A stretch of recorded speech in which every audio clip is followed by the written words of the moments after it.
กล่าวถึงตาสาราเถ่าฮออาจารย์จอมเสน่ห์เน่าวิเวทแห่งหอกเพื่อนยาวอยู่สำลาน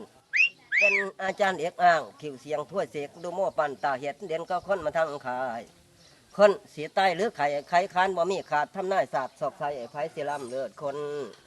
พร้อมมาศาสตร์เริ่มต้นสัตตาต่อตามติดเกิดวันจันทร์วันผิดเป็นจังไรเฮาหูก่อนที่ดูต้องตั้งฐานเด็กหางมาไก่เคียหอละคุณเก้าสันร่วมเขาเศษสุดนะ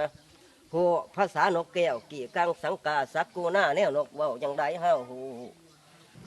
จังว่าโจรใหญ่ก้าก้าวเก่งเสียงเสียกหาลำเลี้ยงเอาขอกหมู่คนมันเศร้าบานถือว่าจนใจกล้าเฮาสมุนมีม้วนมากจากที่199ร่วมข่อยอีก1 คนซื้อว่าจนหาห้อยอยู่ร้อยใหญ่เขาสูงหมดพลุงพลังหนบาเด็กคนบ่พอแล้วสีจำปาพอละ